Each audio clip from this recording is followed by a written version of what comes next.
Welcome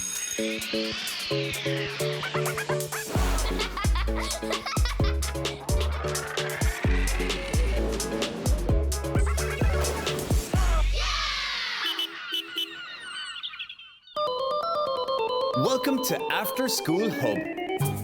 Every single day we'll be bringing you lots of fun classes and activities right into your living room. So let's get cracking. Welcome to the After School Hub. Hi After School Hub. My name is Aina. After school I like to do fun flips on my trampoline. I like walking my dog after school. I love to draw after school. My name is Amy, and when I finish school, I like to play with my dog. We help Mom with making dinner bolognese. When I come home from school, I love to play with my dog Ricky. He's nearly 14 years old, and he's a Jack Russell that loves to open presents. Happy birthday, Ricky!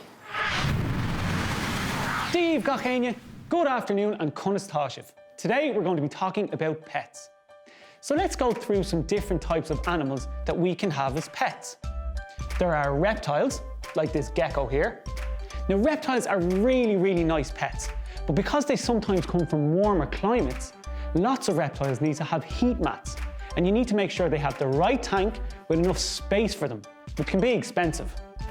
Also, most reptiles like to eat their food live, so you might have to buy some crickets that are alive for your reptile to feast on, just in case you're a little bit squeamish. There are lots of different types of reptiles: lizards, iguanas, snakes, turtles, loads of different animals. I like to call these type of pets the scalies. Now the next type of pet that we're going to talk about are rodents, or in this particular case, a guinea pig. Guinea pigs are great pets. Many people believe that they got their name because they used to cost just a guinea. A guinea was a type of Old English coin. They also make this little squeak noise like a pig, hence the name guinea pig. I like to call this type of pet the fluffy wuffies. The next pet we're going to talk about is fish. Now, a fish is a pet that you can't really play with exactly, but they're still really interesting. Fish are so colourful, and there are loads of different types all over the world. There are cold water fish and tropical fish. Tropical fish are generally more colourful, but they also need their tank at a specific temperature. Their tanks needs to be cleaned regularly too, so there is a bit of work involved in keeping them healthy. I like to call this type of pet the swimmy wimmies. The next type of pet we're going to talk about today comes from the feline family. They're cats. Now, I love cats. They're great because they're so independent. If you live in a smaller space, a cat might suit you because they don't need to be walked. You really just need to feed them, give them water, make sure they have somewhere warm to sleep, and give them some affection. You don't even have to wash them because they groom themselves. Let's call this type of pet the cuddly claws. So every type of pet is different, as we can see, and they can require a lot of work or less work. So you really need to make sure your pets are fit and healthy.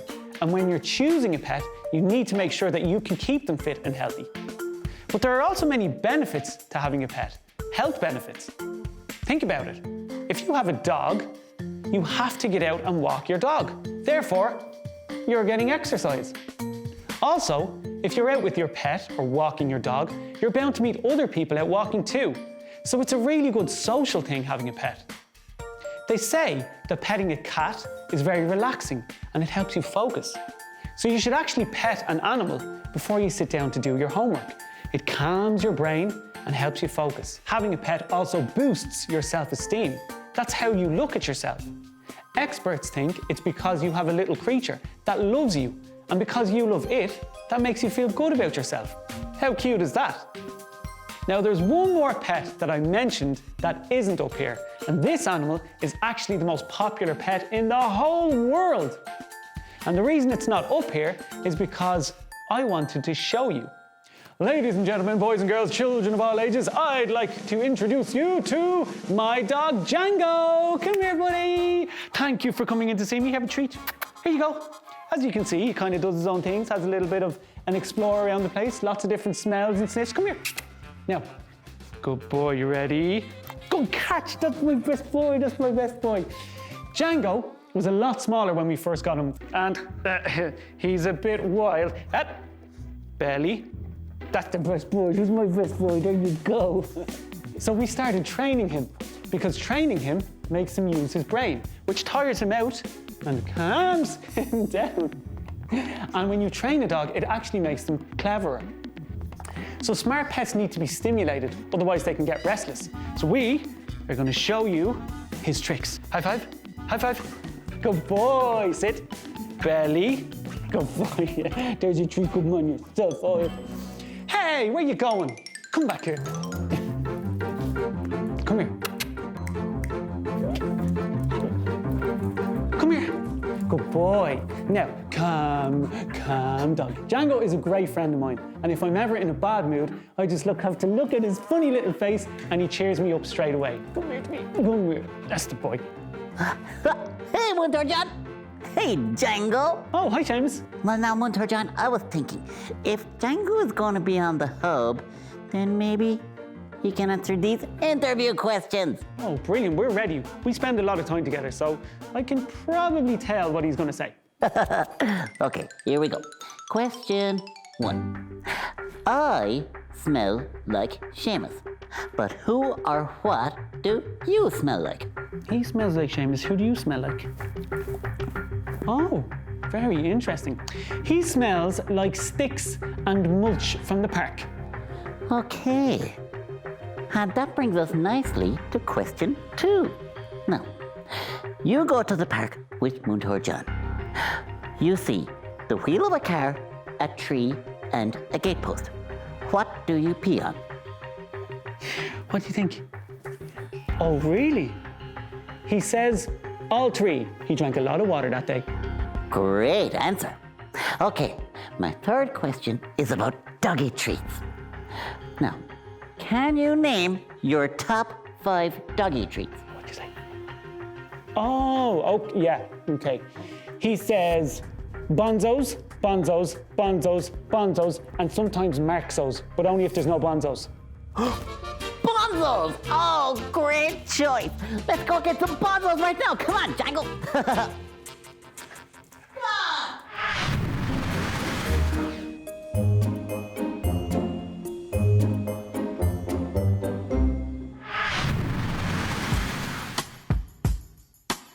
What's up, boys? Steve Brown, back.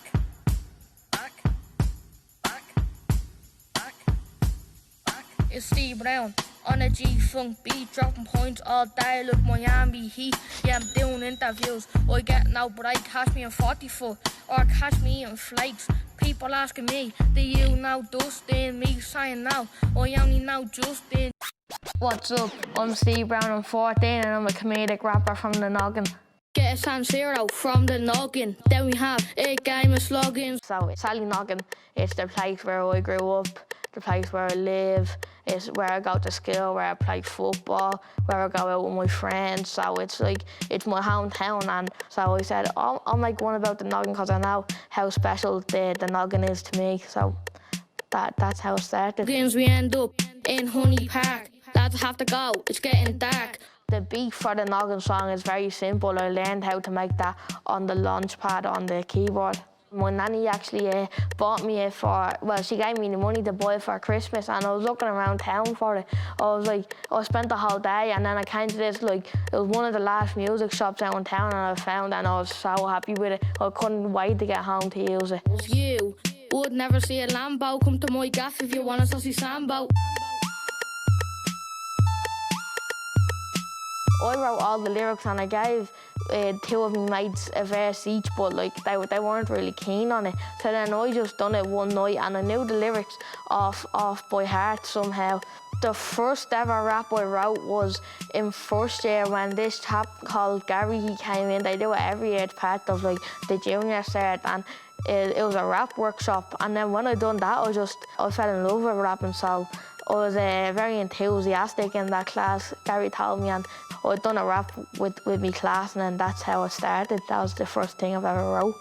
We've got Aldi, Lidl, Woodies and Joey's. We have the best barbers, Paddy and Jody. It's called the Up Around Barber. I go there and instantly look sharper.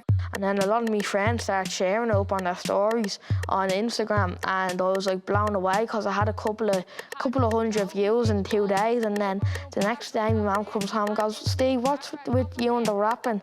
And then I go, "I don't know, mum, I just uploaded it as a mess, and like it nearly has 1,000 views already." So I was really excited for that. That's the good thing about the noggin. There's not much to do except play slogans. I think on Instagram I'm nearly on 200,000. I think it's on like 190,000, and then on YouTube it's 200,000, and on Twitter it's 2 million. 2 million views on Twitter. The way it makes me feel, I feel so proud of myself, and like I feel like that was worth it. Them 3 days of shooting that music video, that was 100% worth it, and I felt so accomplished. I felt so great that it was blowing up, so I was very happy about it. Like most places where I go, people recognise me, and I love it when they come up and ask for pictures and all, or say, "Oh, what's up, Steve?" and they recognise me. I love it. Like, I love meeting the fans and the people who support me, and so it just keeps on pushing me to make more music. Roast there on a Sunday, that's a show. You ate a fast to get back out. I don't think anyone would have thought that like someone in the family would be would have like a huge amount of following, and my friends they love it. Like, they like when people come up to me and like they ask for pics, and they get taken all the part of that and all, and the music videos as well. Like, a few of them didn't want to get into the first one, but then once they seen it blew up, they all wanted to get into the second one, but the first one still turned out very good, very good. So yeah, I mean, they're 100% positive and supportive of it. If you're ever in the noggin and you see myself, or I'm 44 looking like Michael Phelps, always come up and ask for a pic because I'm slick with the rhymes and these bars are sick. My nan said, "Now, Steve, since I bought you that, you better be making the millions out of that, and you'll be sending me off to a mansion, or you know what I mean? So I'll have to be treating her well." And I told my man that I would buy her a huge gaff in the noggin and a super yacht to go with it, and like the super yacht will just be parking in Monaco Bay or something like that, you know what I mean? Be chilling out in Sesame Street, you can't catch me, I'm too quick on me feet. Dustin the turkey, I didn't hear of him but until I went on to a radio station, and I didn't know of him. And then I heard he's really big. I heard he's been to Eurovision and all, so like, hope I can follow in his footsteps in some sort of way. And he's funny. I've seen a few of his clips. He's a funny person, funny chap. Did you do a rap with Dustin? I'll have to have a think about it. Oh, I don't know actually. Yeah, well, I'd have to have a think about it. I probably would. You never know. Play a bit of Monopoly with the brows on. It's Mrs. Steve Brown and Stephen Lumkiel Sloan. I'd be very happy with making a career out of it, but like, I'm big into football, and I've always wanted to be a football coach, so if I ever change my mind, I think I'd want to become a football coach, but I'd love to do rapping for the rest of my life. It would be a pleasure, And I think I will always do raps, but let's hope the hype stays up, and I've started it from a young age, so it's a good career for me.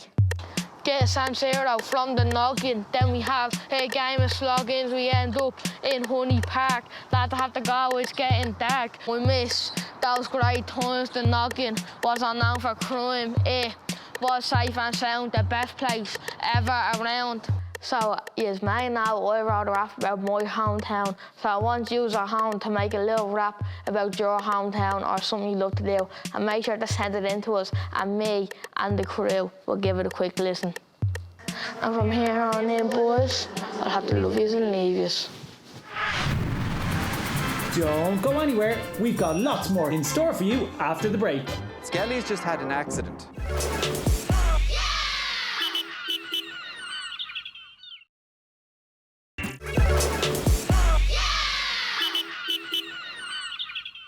Welcome back to After School Hub. don't forget to send us all your videos and photos. Go to rte.ie/learn. Hi, After School Hub. Every day we go for a cycle to get exercise and to get fresh air. When I come home from school, I like to play soccer and gaming. After school, I love to play soccer.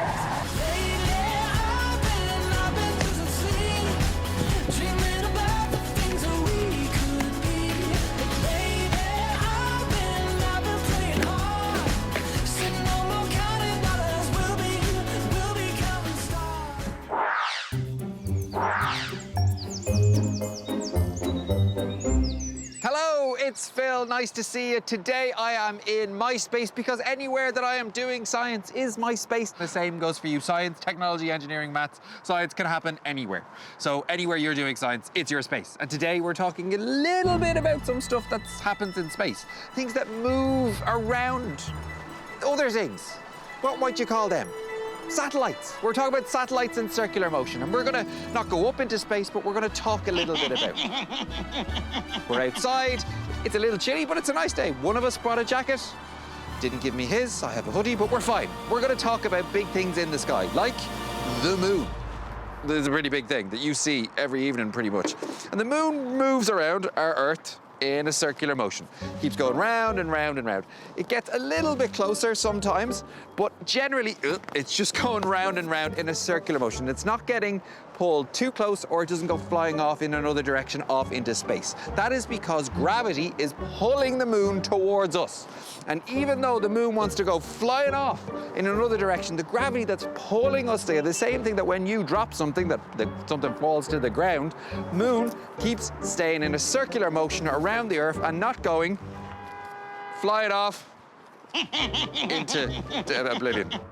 It doesn't because the Earth's gravity is pulling it towards the Earth. And the same is true that's happening at the center of our solar system, because we have that big burny thing at the center of our solar system, the sun. So the sun is a big, massive object, and because it's so big, it keeps pulling things towards it, like other planets, like our Earth. So you can imagine gravity like a string pulling things towards. So even though with Saturn, it wants to fall down this way, gravity is pulling it towards the middle of the sun. So Saturn is going around, orbiting, and it wants to fly off in all different directions. If I let go, it would fly off. But you can imagine like gravity's like a string. It's kind of balancing the force, keeping it together towards the center of our solar system.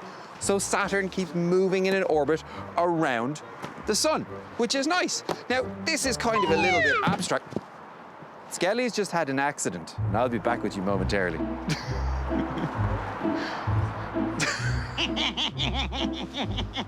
Now, this is all nice, but it's kind of a little bit abstract. So I thought we'd do something a little bit more visual and something you could potentially try yourself safely. If I just need a little bit of apparatus. Skelly, can you get me a bucket of water, please?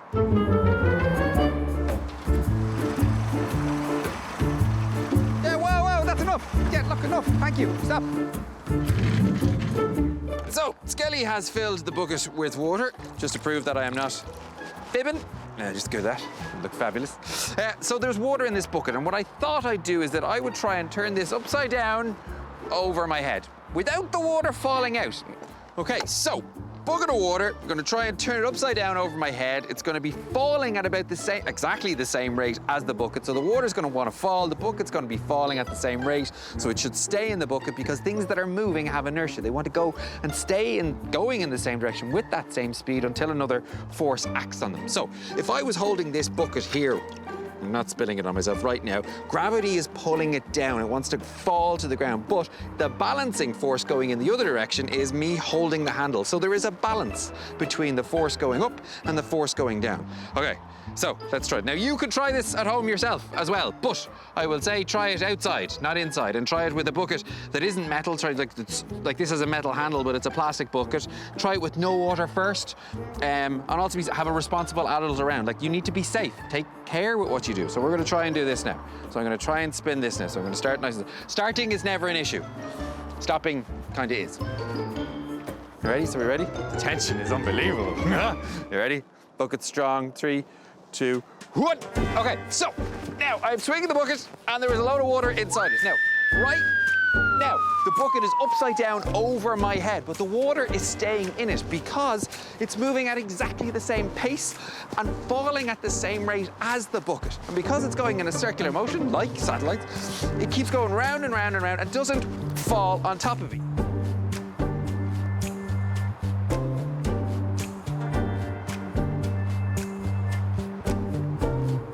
And the good thing about this is that even if I go in another direction, why did you put so much water in this? That even in another circular motion, the water doesn't come out.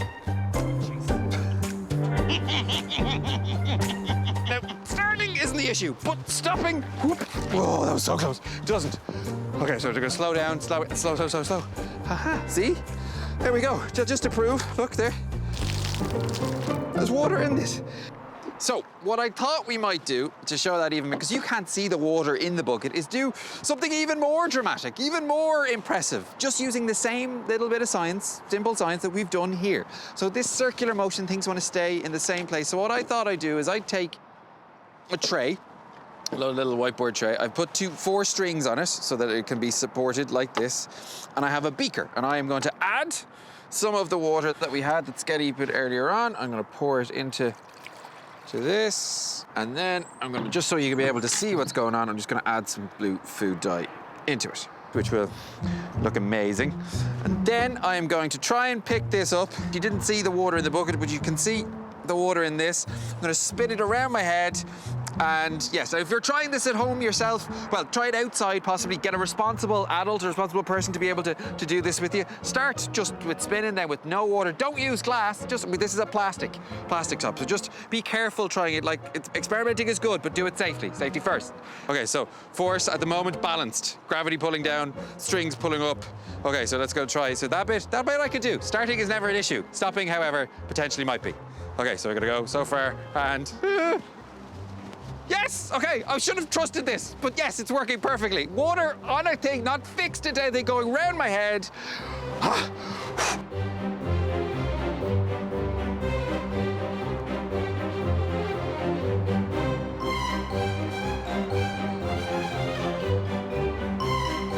So, yes, for more information on all the stuff that we do, go to rte.ie/learn. Try this out yourself in a safe environment with responsible people around. Like I said, starting this is never an issue. Stopping potentially is. Maybe I could get a help. Scotty? Oh, you're not helping. Oh, nearly let go. Oh, sorry. Anyone? Oh, I might be here for a while. Okay, see you next time. Help.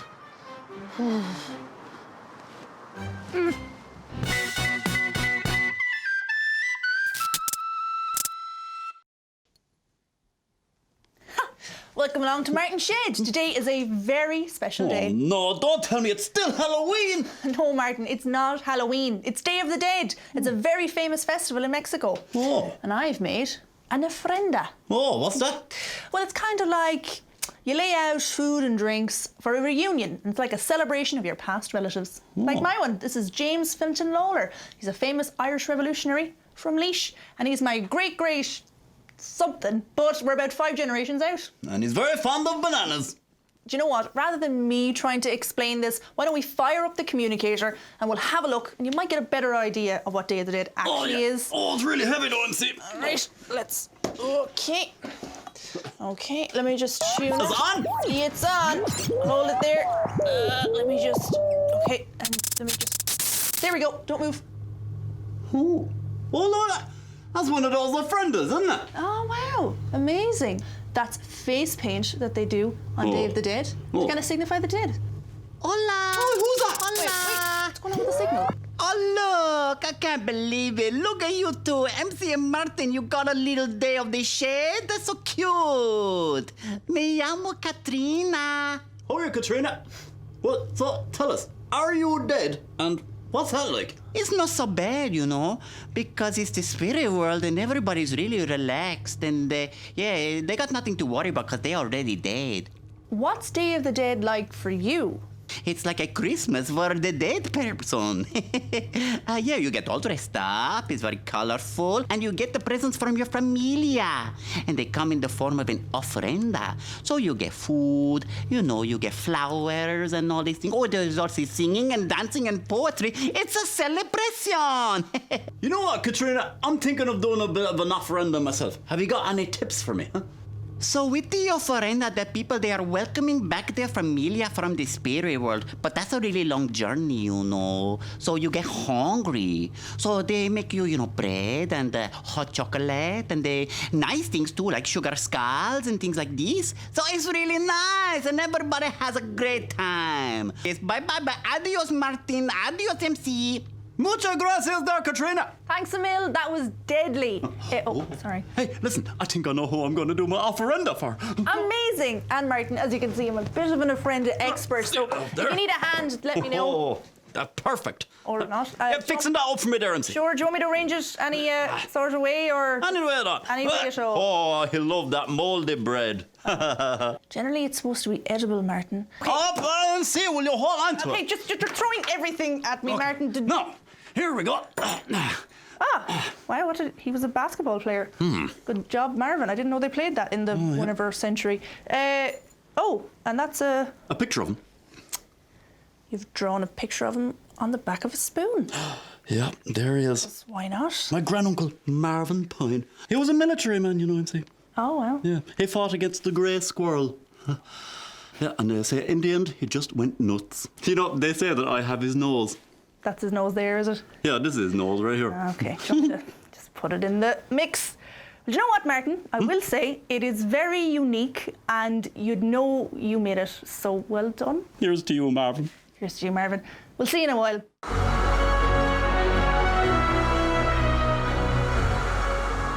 Hello, this is the School Hub News at 6.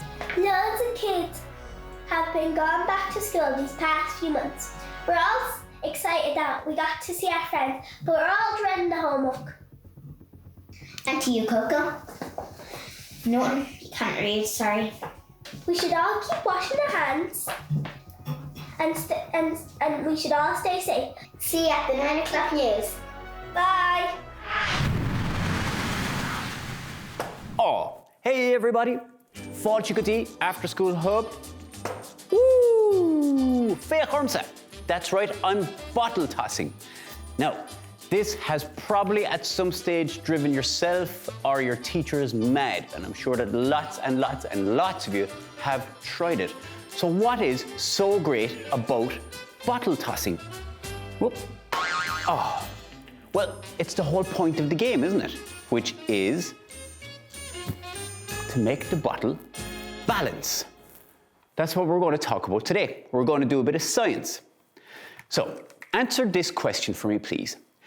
Why do we play bottle toss with a bottle that has some liquid at the bottom?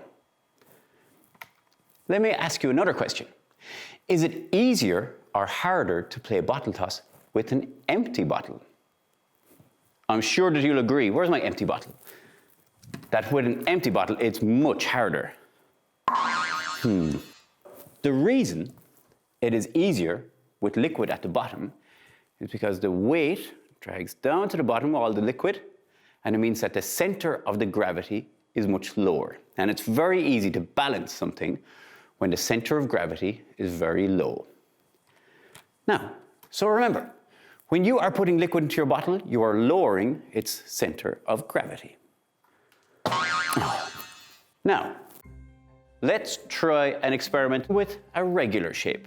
Let's find the center of gravity of this ruler.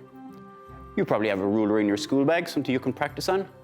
Okay, let's try find the center of gravity of this. Where do you think it might be? It's a very regular shape. Maybe up here? No, oh, maybe over here. Wait a second, I can find it. If I try to find the middle, we do a little balancing act. I'm sure you felt out balancing like that before. Okay, so this regular shaped ruler, the center of gravity is right in the middle. Yeah, that's pretty easy to find. Now let's try an irregular shape, like this chair. Okay, it's an irregular shape. I got the flat bit here, it's going up here. Now, at the moment, all the weight is at the bottom. But what if I tried to balance it on one leg like this? It's really difficult to find the center of gravity when it's up on one leg like this. Now, it has a center of gravity, but it's just very difficult to find. Okay, so what about us? Now, on Earth, our bodies feel the effect of gravity, so we need to balance on our feet and move. So let's think about how you balance. Now, at the moment, you're watching at home, and are you sitting comfortably? I'm sure you are, sitting comfortably, watching and feeling balanced. How about if you stand up? Well, when you stand up or sit up, are you still comfortable, feeling balanced? Okay. How about if we stand on one leg? Okay, I can do that. Yeah, that's fine. So when we are sitting or standing, or even standing on one leg, we are balanced and we can easily stay in that position. Now, balance and coordination are two of the most important, they're called the gross motor skills in a child's physical development, because it allowed us to participate in sports and physical activities, and it reduces the risk of injury and improves the ability to perform everyday tasks. Now, we use our balance when we bike, or scooter, or roller skate, or trampoline, or dance, or walk. Almost all of the time, we're using our balance.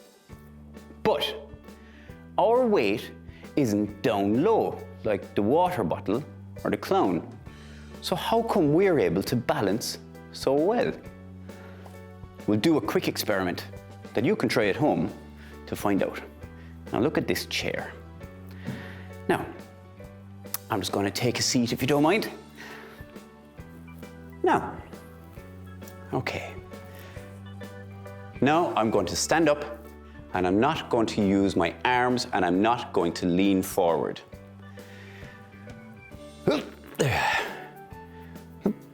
Wait a second, I can't do it.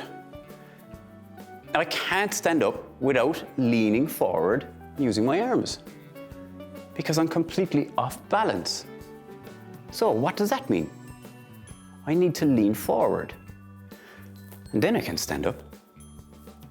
It's because to stay balanced, our body has a balance point, the center of gravity, and it's always over our feet.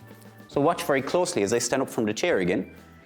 I lean forward, my center of gravity is all of a sudden over my feet, and then I'm able to stand up very easily. So when we move, our bodies adjust to keep our balance point over our feet. Okay, a couple of quick experiments that you can do at home as well.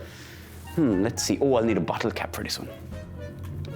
So, if you stand with your back and heels against the wall, and I'm just going to drop this bottle cap right in front of me.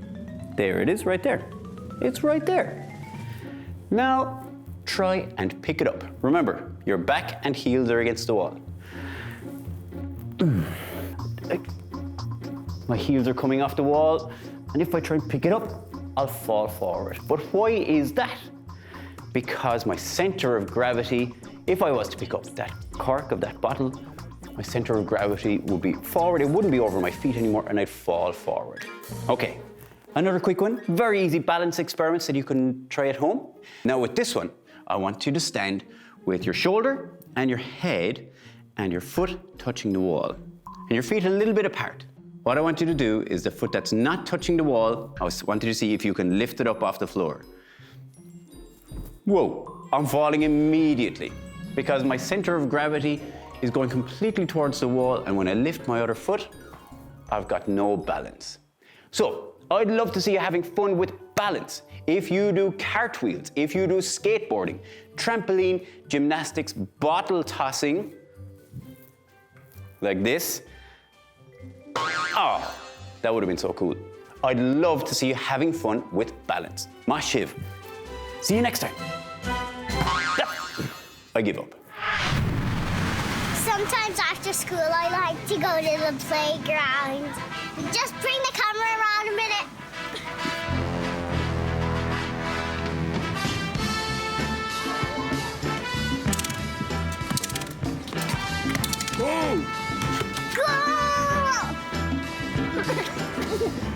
Don't go anywhere. We've got lots more in store for you after the break. Today, we are learning all about our red pandas.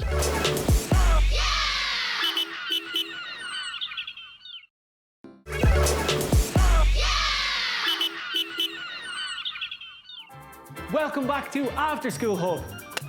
If you miss anything here, remember you can catch up on everything on the RTÉ Player. Hi, After School Hub. When I come home from school, I like to play soccer. I usually have a nice cup of tea made by my mum. My name's Sean, and what I like to do when I get home from school is build fire swings and hang out of trees.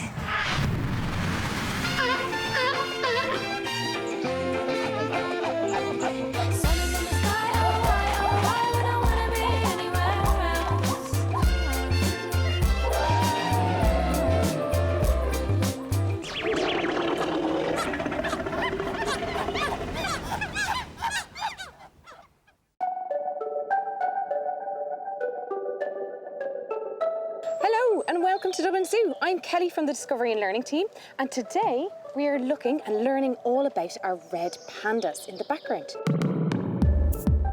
You can probably see that we've got two red pandas up in their trees. The one that's a little bit higher up and having a bit of a rest at the moment is Jasmina. She's our female red panda. And just below her, having a lovely breakfast at the moment, is Jinpa. Now, both of these have the name panda in their name, but they're not related to the giant black and white pandas that you might be thinking of from China. They're much smaller and they're a red rusty colour instead. So why have both of them got the name panda? Well, both of them are bamboo eaters, and you can see that Jinpa is having a lovely tasty meal of bamboo at the moment. They'll eat bamboo as their favourite food. They eat about 9 times out of 10, and then the rest of the time they might eat some grass or fruit, eggs or small insects, but they love bamboo, just like giant pandas love bamboo. You probably can see that they have lots of features for the cold climate that we live in Ireland, and in the wild they live in cold climates too, like the Himalayas in China. They have lovely thick fur that acts like a big warm blanket to keep them warm. They've got small ears so they don't lose as much heat. They've got really, really big paws that are covered in fur to keep them warm, but also to help them walk in the snow. And the extra thing they have is that long, ringed, bushy tail. And they can wrap that around them like a lovely warm scarf to keep them warm too. So Jinpa the male is eating lots of that bamboo, and you can see that he's gripping onto the bamboo with his ankles and his claws. Now, our red pandas have claws like cats. They have claws that are curved and that can come in and out. They can retract. So when they need to use them to maybe grip onto bark to climb or to hold onto the bamboo that they're eating, they can have the claws out. But if they want, they can take them back in again to keep them nice and protected, a bit like a cat can do. The great thing about red pandas is they are forest acrobats. They can balance really well on branches, a bit like a gymnast on a balance beam. And that is really important in the wild. It means they can stay really high up in trees, away from threats or predators like snow leopards, and keep safe up there and get lots of food there too. So what's very cool is he'll use his claws to grip onto the bark, but he can also rotate his ankles 180 degrees. That's like you or me turning our ankles completely backwards to help them climb all the way down. So if you think of a cat that gets stuck in a tree, they can't get back down again because they can't do this like a red panda would. They can't climb head first back down.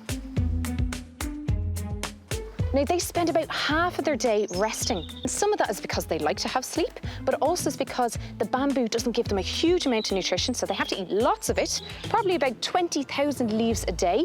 But then the rest of the time, they like to have their naps. So if we look again at Jinpa, you can see all the lovely colours on his body. So red pandas are also known as firefox because of their red rusty colour and also the size of their body, a bit like a fox. You can see that he has a great black colouring on the underside of his body, on his belly, and that means if predators like snow leopards are trying to spot them up in the trees, they'd have a really hard time. It'd be really, really tricky because when they look up, they just see the darkness of the trees. So they blend in or camouflage very, very well with the bottom of their bodies, their legs and their belly. On the top of their bodies, they're that red rusty colour. Now that might look like it stands out in Ireland quite a lot, but in the wild where they live, that helps them blend into the red-brown moss on the trees that they live in. So all of their body is built for camouflage or blending in. It's no wonder that our red panda have been voted our visitors' favourite animal at Dublin Zoo to come visit. It's probably because they have super, super cute faces. The white colourings on their face might help them blend into the snow, but also the lichens on the trees too. And if you look, the red markings go from their eyes down to the corner of their mouths. And we think that helps them act like sunglasses. It helps protect their eyes from the sun. So that's our red pandas. Thank you so much for joining us today to learn all about them. For more information, please visit rte.ie/learn, and we'll see you soon. Keen here, and Huey, and today we're in the zoo. You can hear the lion roaring there, and that's a hint. We are looking for the Asian lion, and hopefully a close encounter.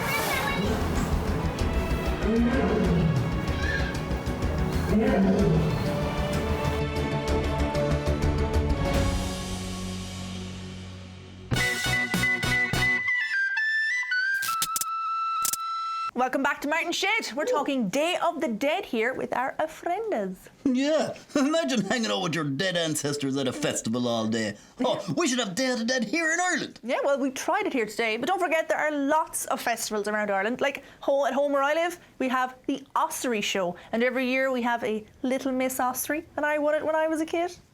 You won an ostrich festival? No, Martin, the Ossory Show, it's just the area that we live in, and I won it. You know, it's a pretty good achievement. I won a necklace. Oh, so it's a vegetable competition. Where did the ostriches go? Martin, why don't you tell me about festivals that you like? Oh, I like the Bray Banana Festival. Bray Banana Festival. I didn't know they could grow vegetables in Wicklow and fruits, and it's amazing. I like St. Patrick's Day, Martin. You know, I'm thinking more like that. Paddy's Day, biggest festival in Ireland. It goes all over the world. Oh, well, what about a bit of Cule? Or the Fly Cule? There you go. Or the Cat Laughs Festival in Kilkenny. Bet you like that.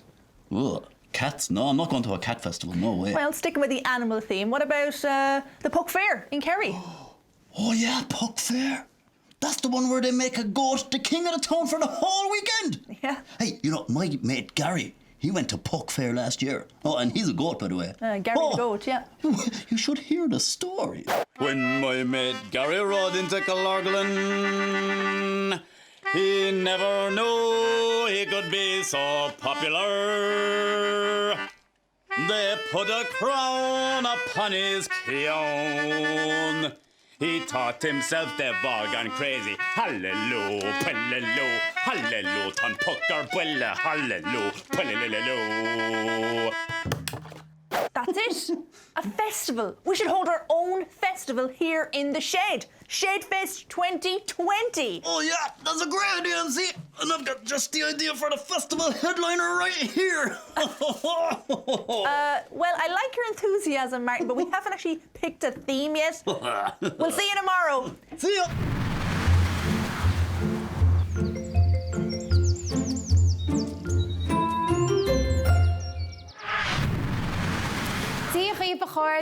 agus fáilteóibh go After School Hub is mise múntar cléine. Now, at the moment, things are kind of hard for us as we're missing our friends and family, and it's really important to keep in touch with those we love. It's good for them and it's good for us. And one of the most special things you can do is send something in the post. There's something about the post that feels so exciting. So when you run to your door and there's something there for you, it's just so exciting. So today I am going to be showing you how to make friendship bracelets and send them in the post. Off we go. Now, I'm going to take my pot, put my markers to the side for a second, and I'm going to use my pot to make a circle on cardboard. Okay, so you need to make a circle with anything round you have in your house. Could be a bottle, could be a tin, anything at all. And I'm going to cut it out. Here we go. Okay. Now, so what I'm going to do is I'm going to make 4 lines across my disc to make 8 equal segments. So I'm going to split it in half down the middle. I'm going to quarter it, and then I'm going to turn it into eighths. So like a little 8-slice pizza. And what I'm going to do is I'm going to make a nick every part where the line is with a scissors. And remember, if you're using a scissors, always ask somebody at home to help sew grown up, okay? So the way we're making these friendship bracelets is kind of like a loom, so it's very, very handy. And then I'm gonna make a hole in the middle with my pencil. You can use the scissors too, but it's actually just fine using a pencil. So here I have my loom. So I've cut a little bit into each line I've drawn, and then I have my hole in the middle. Okay, I need 7 strands of wool or string or whatever you have at home. You could even use a shoelace if you needed to. So I'm gonna do 3 green, 2 blue, and 2 white, and that makes 7. Okay, so what I'm going to do next is I need to take my 7 strands and I'm going to make a knot. I'm going to thread it through now. Okay, now what I'm going to do, so remember I have 8 cuts and I have 7 strings. So I need to put 7 strings into the 8 cuts. So 1 will be left without anything, and you're going to see why. So this is a really handy way of making bracelets. You've basically made your own loom. And there we have my 7 strands. So you should have 7 strands tucked in with 1 space slot. So I'm looking at my space slot, okay? Now, I'm going to take the 3rd strand to the left of the spare slot. So 1, 2, 3. I'm going to lift it up and bring it down into the empty one. And then I twist it this way, and I go again to the 3rd from the left. 1, 2, 3. And I'm going to bring this down and put it in there. And I'm going to, again, 1, 2, 3, the 3rd one from the left, and put that into the empty one. I keep pulling it through as I'm going because it's actually going to start growing out the other side. So you just keep repeating what I'm doing here. So 1, 2, 3, remember from the left, and down. Okay, let's see how we're getting on. Oh, very nice. So you can see, oh my gosh, isn't that so cool? So you can pick maybe your favorite colors, or whoever you're sending it to, find out what their favorite colors are and send it to them. Or you could send your county colors, your club colors, or maybe your country's colors if you wanted to. Just anything that makes it just a little bit personal. It's always a nice touch. Now, I think that's actually a pretty good place to stop. So what I'm going to do is I am going to take my strands out of the cut edges. Gently does it. And I'm going to pull it through. So what I'm going to do is I'm going to cut off a good bit of this because I don't need actually that much right now even. I'm just going to tie a little knot here. Just gently does it. I don't want to hide any of my lovely braiding. I'm going to make another little knot here. Lovely. And then I want to try to make them even on both sides. So I need to give it a little bit of a haircut. Across. Now, lovely. So there I have my friendship bracelet. And what I can actually do is, do you see the way that I made 2 knots? There's a space in the middle, and I can pull it through like that. And let me see, can I put on my own wrist? So that is my lovely little friendship bracelet made. So what I'm going to do is I'm going to write a little note. I'm going to say, Dear Laura. So I'm sending this to a dear friend of mine who I was friends with when I grew up in Donegal when I was very little, and then I moved down to Dublin, but we're still very good friends. So, dear Laura, I miss you. And I hope to see you soon. Love, Cleana. Pop it in there. And I'm going to tear that off, and I'm going to close my little envelope. So why don't you make one and send one, and please send us in any pictures or videos of you braiding or receiving a bracelet, sending a bracelet. We would love to see lots of love and positivity out there. Okay, Slán.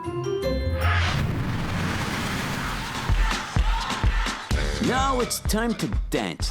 Get your shoes on. You're a good soul to choosing your battles. Pick yourself up and dust yourself off and back in the saddle. You're on the front line, everyone's watching. You know it's serious, we're getting closer, this isn't over. The pressure's on, you feel it, but you got it all, believe it. When you fall, get up, oh, oh, and if you fall, get up, eh, eh. Tamina, mina, sangalewa, 'cause this is Africa. Tamina, mina, eh, eh, waka, waka, eh, eh. Tamina, mina, sangalewa, this time for Africa.